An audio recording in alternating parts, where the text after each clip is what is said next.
Bienvenue dans J'aime l'écho, l'émission qui donne la parole aux chefs d'entreprise. Josette Londé, bonjour. Bonjour. Vous êtes la présidente fondatrice de l'UNEPS, l'Union nationale des entreprises de portage spécialisées, premier syndicat de portage entrepreneurial. Alors, vous êtes une figure de la naissance du statut de l'auto-entrepreneur en 2009. En 2014, vous avez créé ce statut. Vous avez créé, vous êtes artisan de ce statut de portage entrepreneurial dont on va parler. Et vous aviez promu le portage salarial, légalisé en 2008, qui est devenu quelque chose assez proche finalement du modèle de l'intérim. Donc le portage salarial, on connaît. Le portage entrepreneurial, pas encore.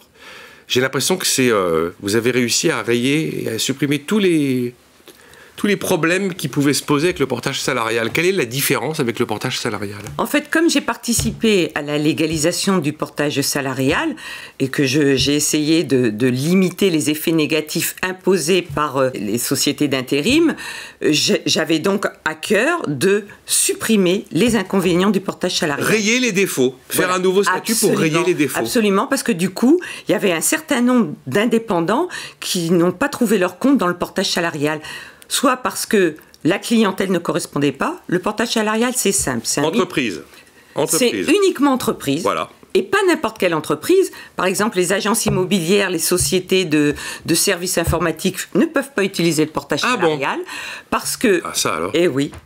Je sais que c'est pas toujours respecté. Je ne vais pas chercher la cohérence de tout, je vous écoute. Mais oui, parce que le seul cas de recours, c'est par l'article L1254-3 du Code du travail, le seul cas de recours prévu pour les entreprises fait que certaines entreprises, comme les agences immobilières, les SS2I, ne peuvent pas l'utiliser parce qu'il ne faut pas que le consultant indépendant exerce la même activité que la société en général. D'accord.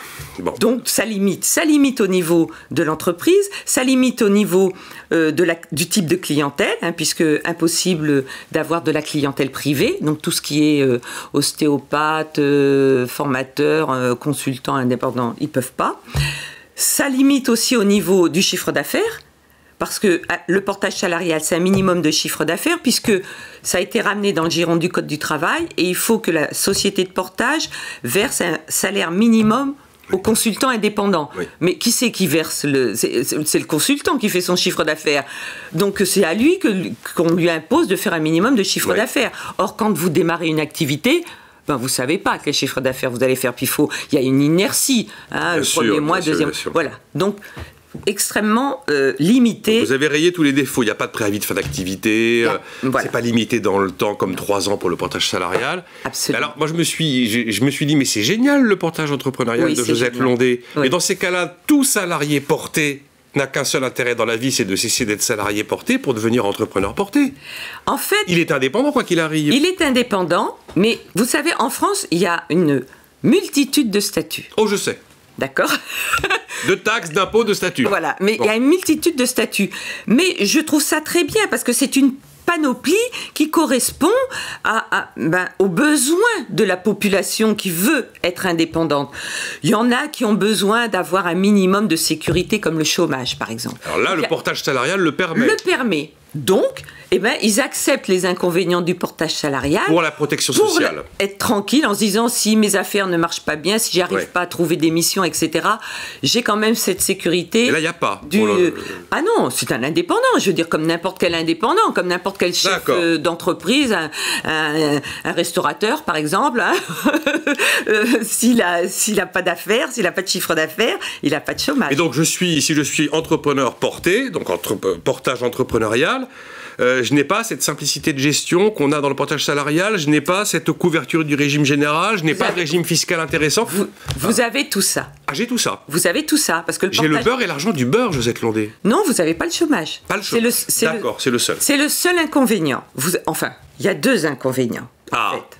Osons les mots. 2 inconvénients. Non, mais moi je suis claire. D'ailleurs, l'UNEPS a édité un guide simplifié des statuts que je recommande à tout un chacun avant de s'installer de le télécharger. Il est téléchargeable gratuitement. Je reprends tous les statuts avec les avantages et les inconvénients. Comme ça, les personnes, en fonction de leur objectif, de leur situation familiale, de ce qui les intéresse, de leur personnalité aussi, ils peuvent choisir le statut qui leur convient. Et j'ai quand même l'impression que le statut entrepreneurial, c'est le plus sexy quand même. C'est le plus sexy. sauf pour ceux qui ont besoin d'être sécurisés avec le chômage. Voilà. Autrement, vous bénéficiez du régime général parce que vous avez un bulletin de paye.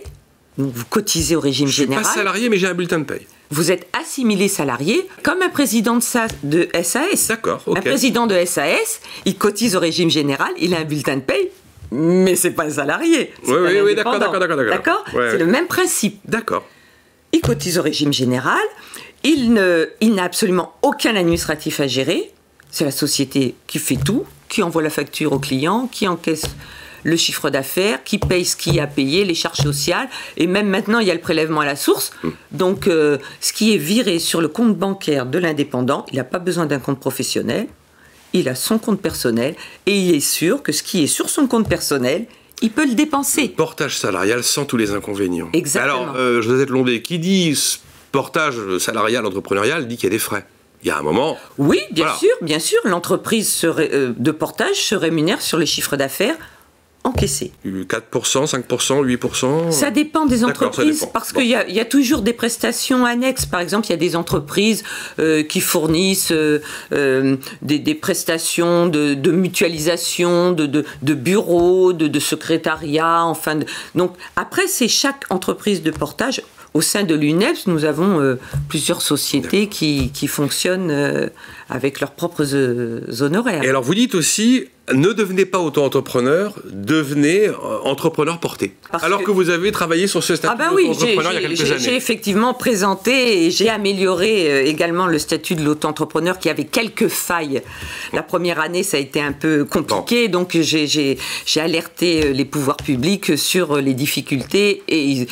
Je dois dire que c'était sous le gouvernement de Nicolas Sarkozy et c'était extrêmement rapide. Quand j'indiquais qu'il y avait une faille, dans les 2 mois qui suivaient, c'était rectifié. Et donc il vaut mieux finalement être Et il vaut mieux être entrepreneur porté parce que vous n'avez pas, les difficultés que le statut actuel de l'auto-entrepreneur procure. Les plafonds de chiffre d'affaires. La difficulté, c'est qu'en auto-entrepreneur, d'abord, vous avez le prorata la première année. Oui. Donc, si vous démarrez en juin, puis que, par chance, vous travaillez très bien, c'est pas ce 34 200 € le plafond d'exonération de TVA que vous aurez. C'est la moitié. Ben oui. Et dès que vous le dépassez, c'est compliqué parce qu'avec le même client, vous devrez lui faire une facture avec TVA. Alors que jusqu'à avant, vous le faisiez sans TVA. Et ça, c'est un défaut c'est dommage que vous soyez plus sur le coup parce qu'il fallait corriger ce défaut entre un plafond et un niveau de TVA qui n'est pas le même. Mais c'est ubuesque. Bah oui, c'est ubuesque. Et d'autant que les gens qui prennent le statut d'auto-entrepreneur, c'est pas des spécialistes de la gestion. Non, bien sûr que non.